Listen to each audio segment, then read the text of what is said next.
Are you sitting comfortably? It's anecdote time. In the late 1980s, finding a handful of bits left over from an earlier project, son Jake and I spent happy hours grubbing through auto-jumble stock for the missing components. The bike on the bench here was created for his 18th birthday present. As you can see, it's not a Panther, but its inclusion is still relevant to this video. Road testing the 500 BSA outfit on a pub run with Angie in the sidecar, we suffered a catastrophic failure of its professionally built rear wheel, half a dozen spokes snapping where they entered the hub. To add a little spice, they were all those in tension on decelerating, so that, throttle open, the opposing spokes pulled the wheel back into shape, resuming its circular form without relying on the mudguard stays. We had a memorable ride home, throttle wide, front brake applied, and I decided that wheel building would be a useful additional skill. Before we involve ourselves with the subject of this video, the Panther Model 50's wheels, here is a Super 8 film of that BSA B33 in action as a teaching aid. Sidecar riding, Part 1. Turning to the right. I'm advising novice rider Crystal on the proper use of a twist grip, while the bike's owner is in the Watsonian chair, assisting with handlebar and clutch control. But we have more serious business to attend to. First task is to make a note of the spoking pattern on the old wheels, the number crossing between rim and hub. Here is an example of a 4-cross pattern on a pre-war cotton reel hub, each spoke crossing 4 of those on the same side between hub and rim. Rim offset is 0 with these full-width Panther hubs, the rims sitting centrally. Note it down. An old tyre makes a useful bench support. Remove the valves and deflate. We bought this Panther as a non-runner in the late 1980s, and it's been stored under cover, but the tyres are stuck hard to the rims, evident from the puffs of rust arising as I ease them gently free.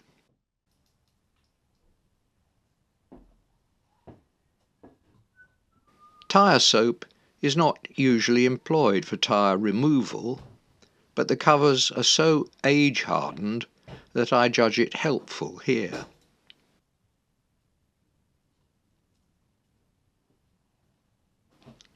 Begin next to the valve and work round to the opposite side.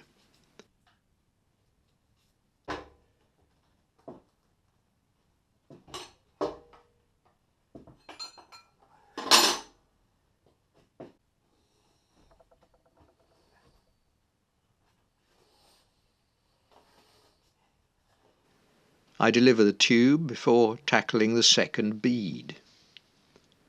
Protecting rusty rims from damage is irrelevant here, but these broad levers are certainly kinder to chrome.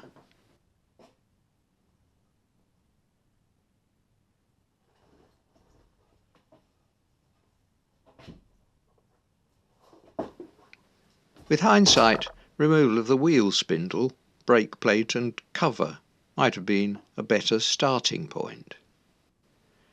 Taking the panel from our hydraulic bench provides an easy path to the floor for small parts.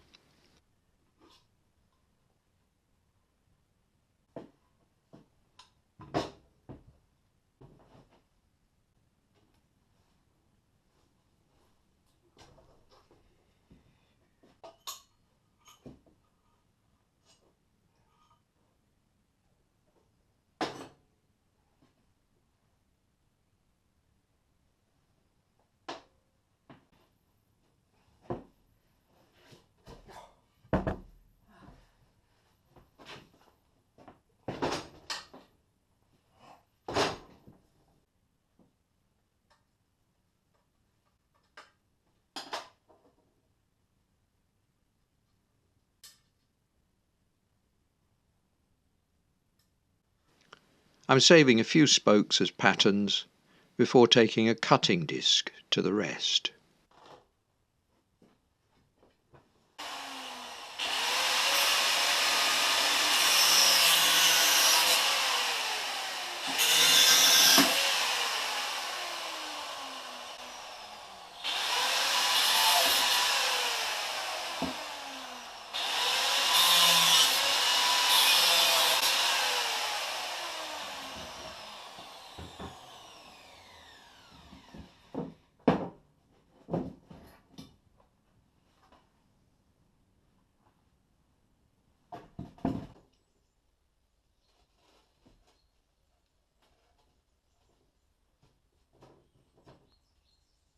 Some of the resulting stubs are corroded and have to be persuaded out.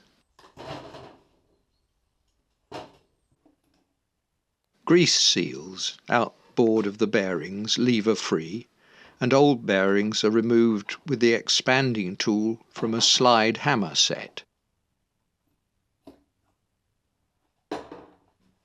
Tightened into the bearing before setting in the hydraulic press.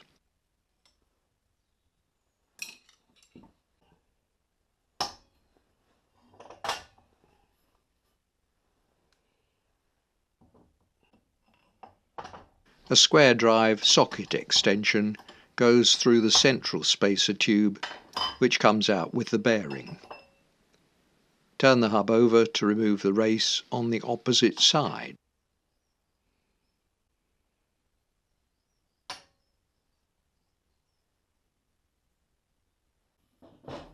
This exposes a store of axle grease, pumped in through the nipple since about 1960. And most of it never called upon to lubricate anything. A screwdriver and rag gets out the first pound or two, with some rag and then some more rag to put the hubs into a state to be attacked with a brush and degreaser. This stuff is water soluble, so we rinse off outside with the garden hose. Yes, it's raining, but you can watch from the carport while I get wet on your behalf.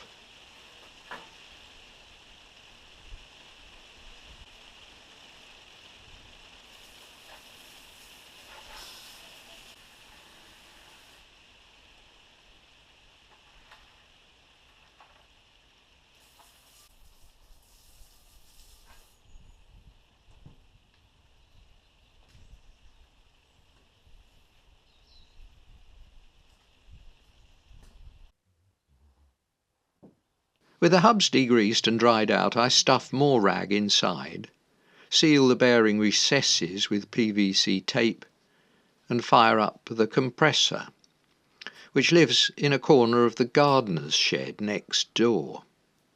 A quid pro quo for keeping an edge on secateurs. Glass beads in the cabinet will give the hubs that fresh from Cleckheaton sheen.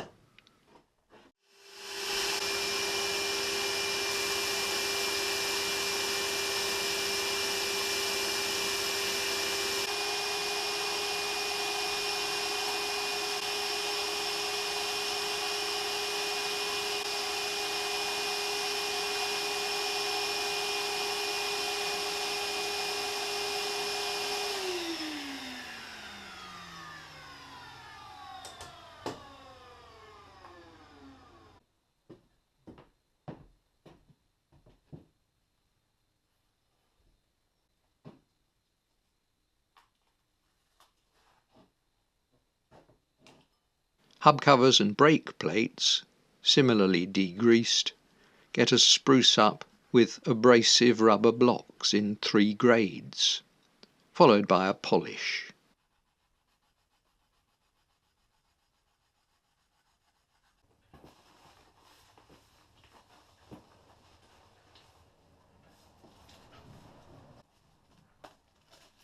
No more wasted grease now that we have sealed for life bearings, the nipples for decoration only.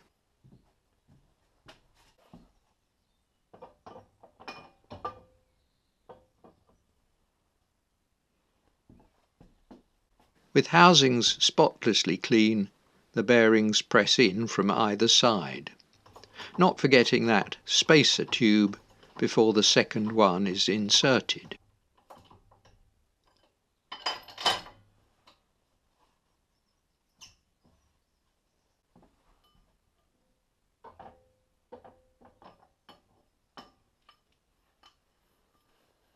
Without it, tightening the wheel spindles will result in unwelcome side forces on the bearing balls.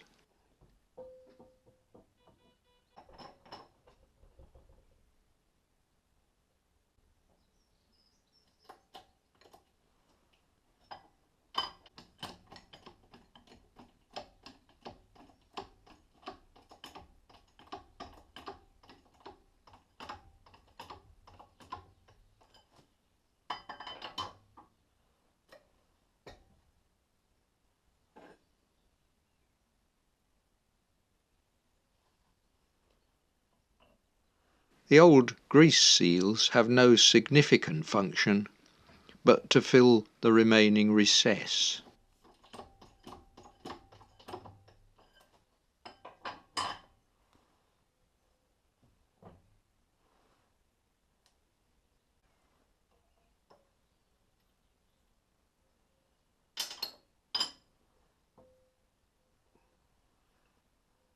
Time to break out the parcel of rims and spokes recently delivered by our goods inwards department.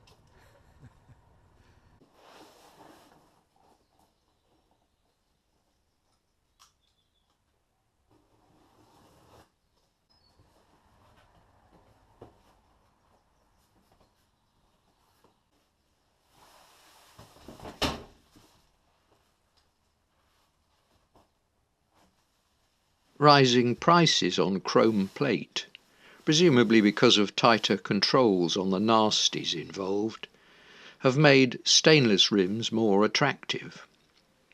I've pushed the boat out for a set of those with unpolished stainless spokes. I was impressed, not to say surprised, to find that supplier Devon Rim actually list the 18-inch rim and spoke sets for the Villiers Panther Model 45 and 50. Wood blocks raise the rim to a central position with a hub resting on the bench. Reference to our notes informs us how many crosses of other spokes each one makes between hub and rim, but bends at the hub give the game away here, as long as you choose the relevant angled holes in the rim.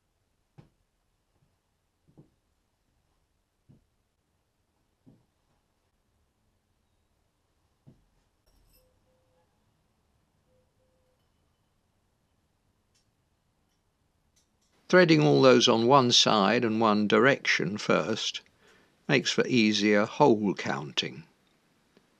Nipples are started by just a few threads to allow plenty of movement as more are added and the wheel begins to take shape. With the first run in place, I thread the opposing set angled back the other way, start the nipples on their threads, and then turn the whole wobbly arrangement over to work the same magic on the opposing set. Half-width hubs need more thought about which order to build in, or you can get in a right tangle.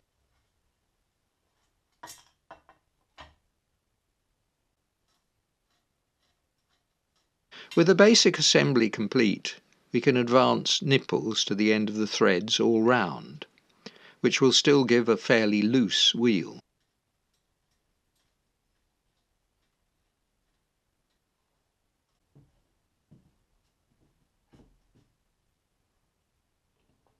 Put a spindle in, and then it's over to the truing jig, a simple homemade frame which adjusts to take different length and size of spindle.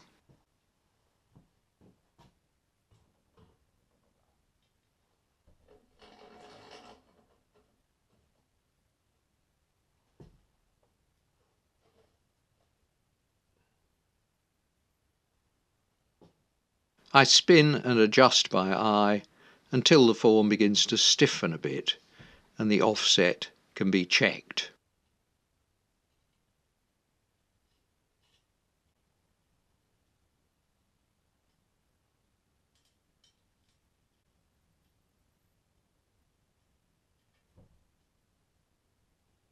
A straight edge across the hub face each side should leave a similar gap beside the rim here.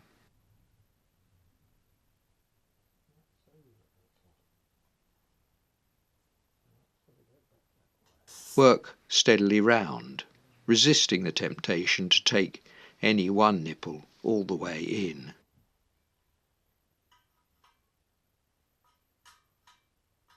My basic guide consists of a clamped spoke with a spring and nylon plug to show where the bumps are.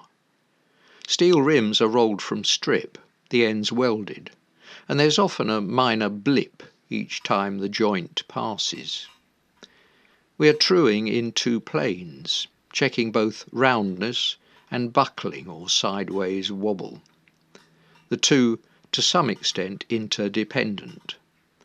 Spin, adjust, observe, and assess. If you're an impatient soul, this process may prove calming, or it may drive you nuts. As the spokes pull up, we notice the odd loose one as we circle. Tighten until force applied on the spanner matches approximately those around it, while still paying attention to the shape. The odd head was reluctant to pull fully into its recess in the hub, and went suddenly loose. After a while we form an idea of spokes' relative tension by striking the spanner on each one. I can't give a note to tune to, but if your musical ear fails you, try pinging a known good spoked wheel, say one which has passed MOT testing.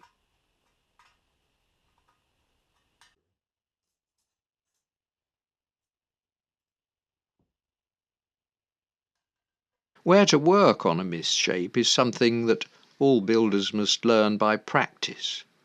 But in principle, a wheel found to be oval will need the spokes pulling up at right angles to its narrower dimension. And if that applies too much tension, then back off those on the narrow dimension instead. Ideally, we never get to the stage where the spokes are too tight, but we have not removed any serious misshape. The more accurate your wheel is, the harder it will be to improve on it. 60 years ago, Fellon and Moore told us that the Panther Model 50 was a sports machine, a title which seems almost laughable today. A 1/16 of an inch, 1.6 millimetres run out, is unlikely to be detectable to a rider at Model 50 speeds. But if you can improve on that, ignoring the welded seam, then go for it.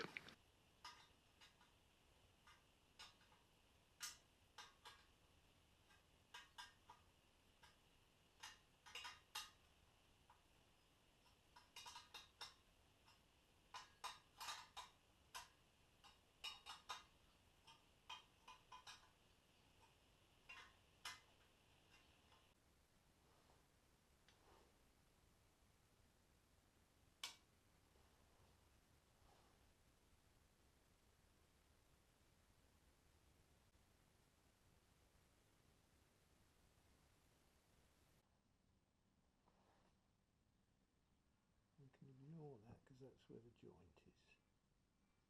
Pops up there.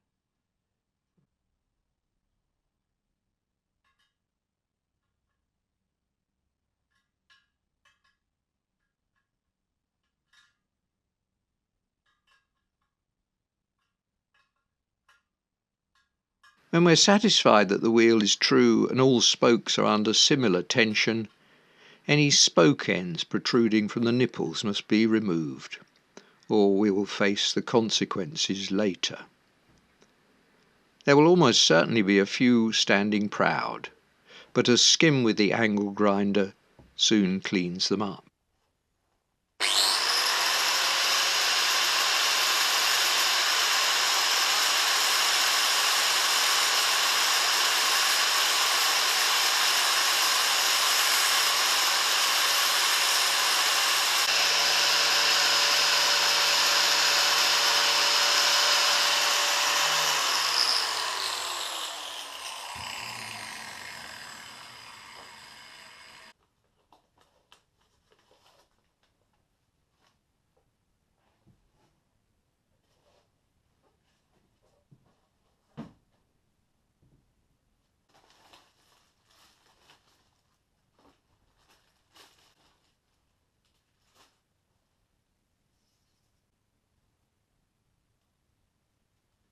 Back on the bench, we fit a rim tape, the final protection for our new tube.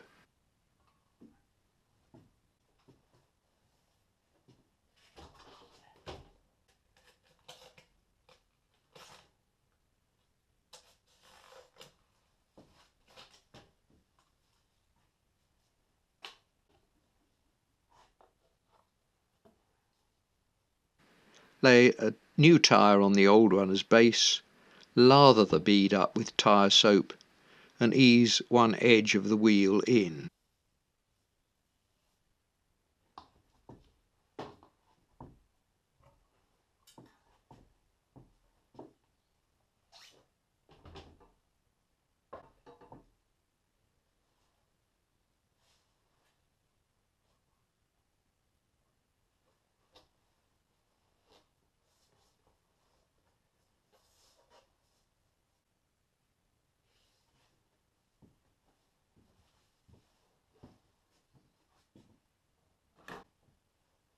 Whether a new and flexible cover slips on without levers depends on the fitter's strength.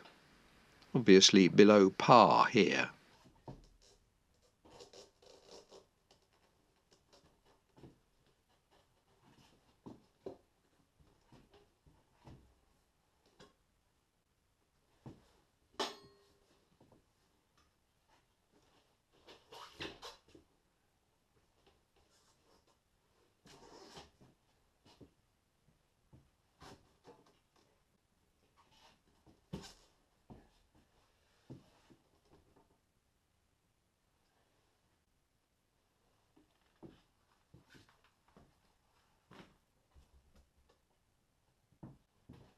A minor tweak of the last few inches and we dust the inner tube with baby powder to help it settle as it inflates.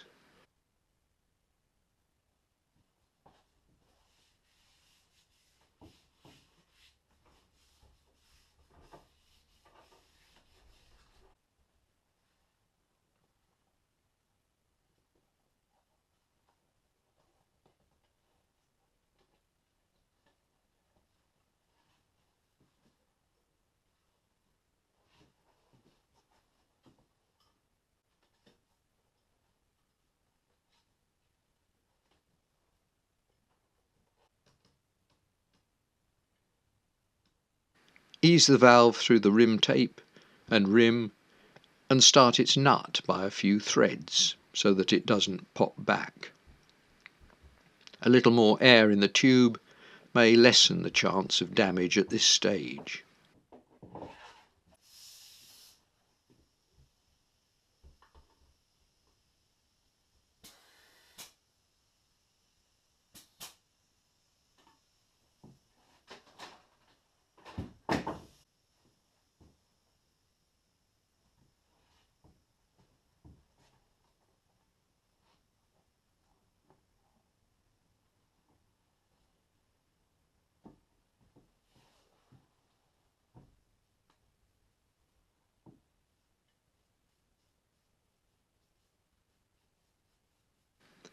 Soap the second bead of the tyre.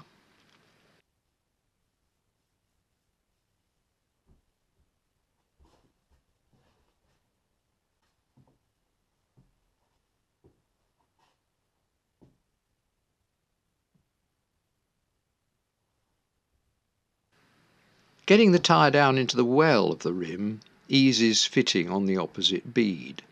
So we begin opposite the valve, which would otherwise take some of that valuable space.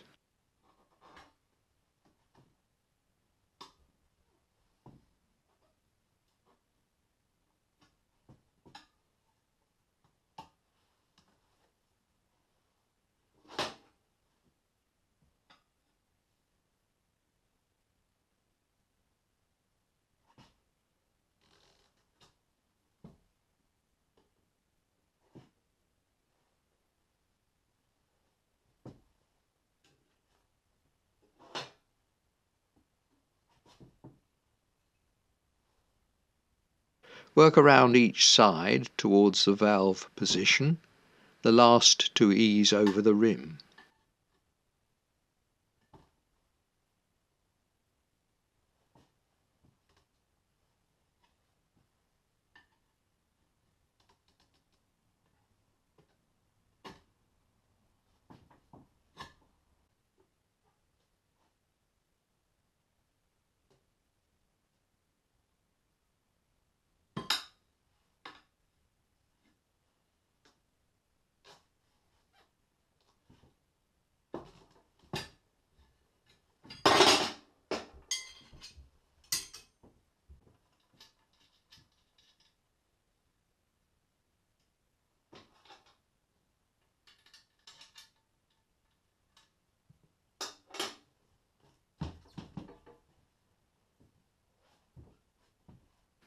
When it's settled, connect the airline and inflate.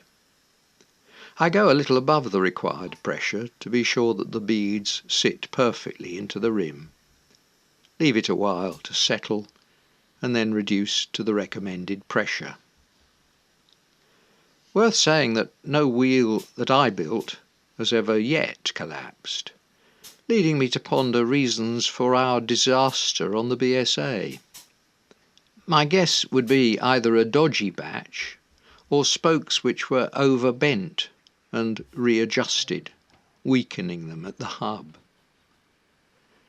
Next stage on the Model 50 Panther will be finishing the fuel tank, and then, all things being equal, whatever that means, we'll be ready to start assembly.